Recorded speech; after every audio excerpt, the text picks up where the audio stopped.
Halo, selamat pagi murid-murid kelas 1. Apa kabarnya kalian hari ini? Miss berharap kalian semua selalu dalam keadaan sehat ya. Jumpa lagi hari ini dengan Miss Lia di pembelajaran tematik. Hari ini kita akan belajar tema 7, benda, hewan, dan tanaman di sekitarku. Subtema yang kedua, hewan di sekitarku, pembelajaran 4, 5, dan 6. Sudah kalian siapkan ya buku dan alat tulisnya? Pastinya sudah siap untuk belajar ya.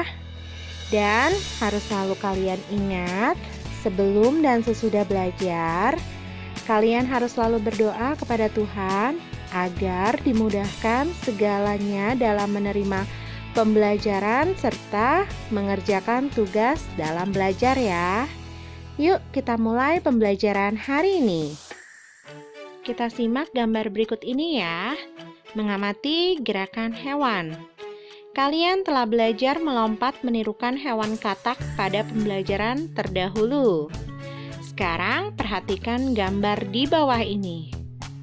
Tahukah kalian hewan apakah itu? Ada yang bisa menebak? Ya, itu adalah hewan kanguru.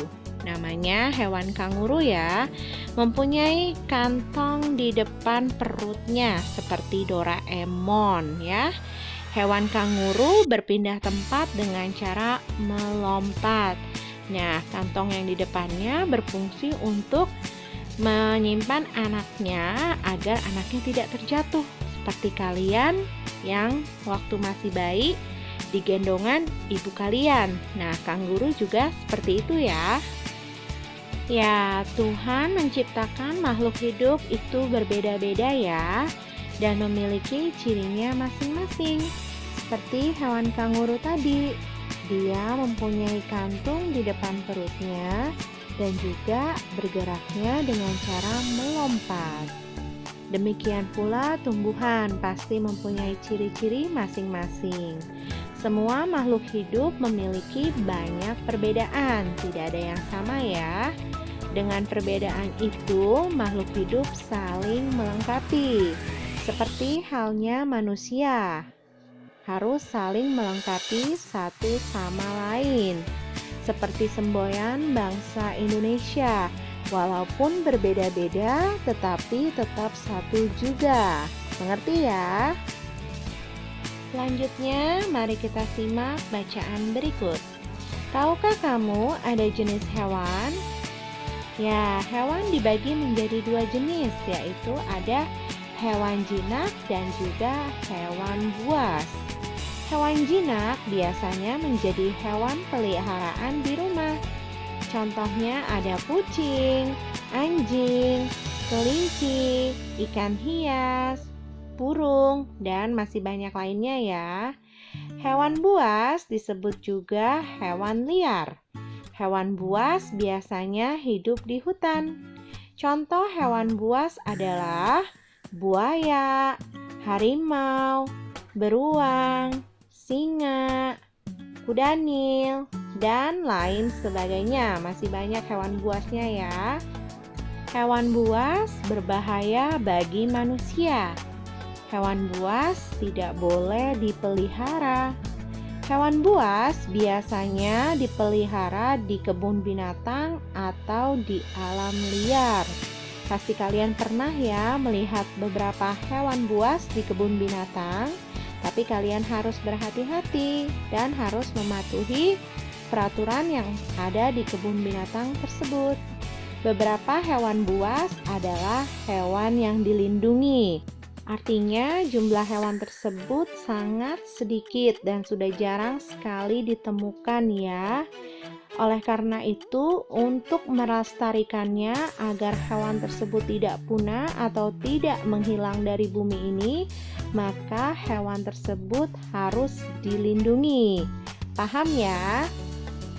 Perhatikanlah gambar berikut ini dan simaklah ceritanya.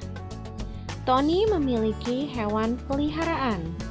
Hewan peliharaan Tony adalah seekor ikan. Ikan hidup di air.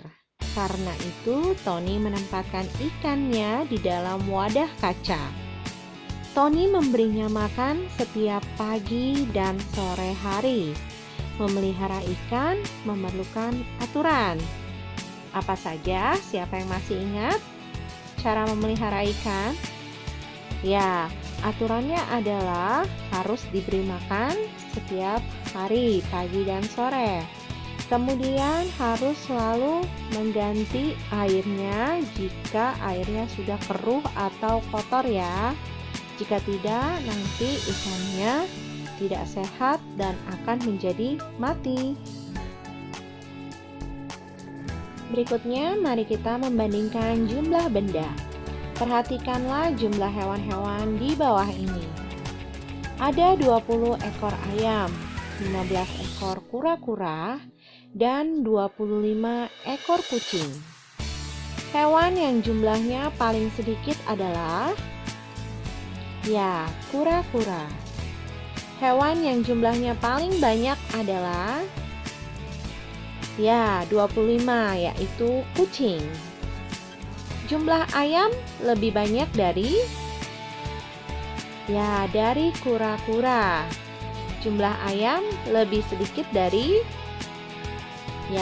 hewan kucing.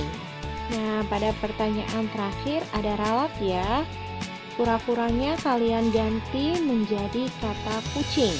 Jadi, jumlah kucing lebih banyak dari jawabannya adalah ayam. Kalian salin ya di buku tematik kalian. Nah, selanjutnya sekarang mari kita mengulang tentang puluhan dan satuan. Tentunya kalian masih mengingatnya ya. Di sini Miss Lia memberikan contoh angka 95. Maka yang menempati puluhan adalah angka 9. 9 puluhan ditambah 5 satuan sama dengan 90 ditambah 5. Artinya 9 puluhan nilainya 90 dan 5 satuan artinya nilainya 5. Maka 90 ditambah 5 hasilnya 95. Selanjutnya ada angka 45. 4 puluhan ditambah 5 satuan sama dengan 40 ditambah 5. 4 puluhan artinya nilainya 40. 5 satuan nilainya 5.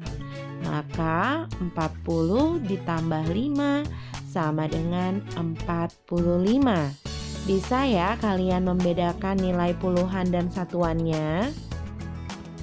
Berikutnya adalah buka buku tematik kalian pada halaman 75. Di sana ada menjawab soal tentang lebih sedikit atau lebih banyak, yaitu membandingkan antara kedua bilangan berikut. Nomor 1, 30 bla bla bla 50. 30 sama 50. 30 lebih sedikit daripada 50. Untuk yang nomor 2 ada angka 21 dan 15. Maka 21 itu lebih banyak dari 15. Bisa ya kalian mengerjakannya. Untuk mencobanya, lanjutkan kerjakan nomor 3 sampai nomor 10 ya. Selamat mengerjakan. Tuhan Yang Maha Esa telah mengaruniakan alam yang begitu indah. Alam Indonesia yang menyimpan banyak kekayaan. Salah satu kekayaan alam Indonesia adalah hewan. Kita wajib bersyukur atas karunia Tuhan.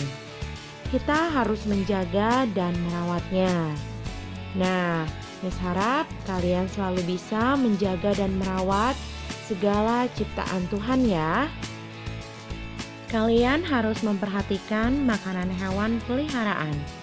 Hewan peliharaan membutuhkan makanan yang bergizi. Sayangilah hewan peliharaan kalian seperti kalian menyayangi diri kalian. Mereka membutuhkan kasih sayang, makan dan minum, serta tempat tinggal yang nyaman. Nah, yang mempunyai hewan peliharaan kalian harus merawatnya dengan baik ya, karena hewan peliharaan juga makhluk hidup ciptaan Tuhan yang harus kalian sayangi. Mengerti ya? Selanjutnya, mari kita belajar mengenal kemasan produk. Pada suatu hari, Iwan pergi ke toko yang menjual makanan hewan peliharaan. Ada makanan untuk kucing, anjing, ikan, dan sebagainya. Aneka makanan hewan tersebut dikemas dalam wadah yang menarik. Perhatikan gambar kemasan berikut ini. Kalian bisa melihat gambarnya ya. Ada tulisan makanan kucing. Nah, pada kemasan makanan untuk kucing, ada informasi yang bisa diperoleh. Informasi tersebut adalah kandungan bahan yang terdapat pada makanan kucing tersebut.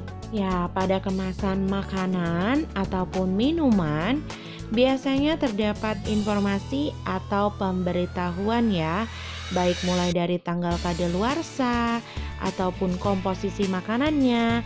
Nah, kalian bisa melihatnya pada kemasan makanan atau minuman yang biasa kalian makan ya. Kalian bisa mulai untuk membacanya. Berikutnya, Miss Lia memberikan contoh kemasan makanan hewan. Ini adalah contoh makanan kucing. Di sana terdapat berbagai informasi atau pemberitahuan, mulai dari tempat untuk memproduksi makanannya, komposisi makanannya bagaimana, terus juga ada cara memberikan makannya seperti apa. Banyak sekali informasi yang bisa kalian dapat dari produk kemasan ya. Jadi mulai sekarang kalian sudah bisa memperhatikan produk kemasan yang kalian beli ya. Kalian bisa membacanya, informasi apa saja yang terdapat pada kemasan makanan yang kalian beli. Terutama kalian harus melihat tanggal kadaluarsa pada produk tersebut. Mengerti ya? Nah, selanjutnya Miss Lia memberikan contoh kemasan khusus untuk burung pemakan buah-buahan. Jadi ini adalah contoh kemasan makanan burung. Nah, informasi apa sajakah atau pemberitahuan apa sajakah yang terdapat pada kemasan makanan burung tersebut? Yang pertama, terdapat nama jenis burung yang cocok untuk makanan tersebut. Kemudian yang kedua, terdapat kandungan nutrisi makanannya. Yang ketiga, komposisi makanan. Nah, terbuat dari apa sajakah makanan burung tersebut? Kemudian ada cara memberi makannya, bagaimana cara memberikannya kepada burung peliharaan kita ya.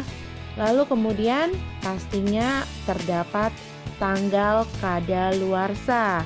Tidak boleh melewati tanggal kadaluarsa ya, karena kualitas makanan itu jika sudah lewat tanggal kadaluarsa maka sudah tidak baik. Paham ya kalian? Ya, itu semua pelajaran tematik kita hari ini tentang membandingkan kedua bilangan dan juga mempelajari puluhan dan satuan serta mempelajari kemasan produk makanan ataupun minuman, dan juga kita belajar tentang cara merawat hewan peliharaan kita ya. Ada hewan jinak dan juga ada hewan buas. Kalian sudah bisa membedakannya. Nah, Miss harap kalian semua dapat mengerti dan memahami pembelajaran tematik hari ini. Tetap semangat, jaga kesehatan, dan selalu rajin belajar ya. Sekian pembelajaran tematik kita hari ini. Sampai jumpa di pembelajaran tematik berikutnya. Terima kasih.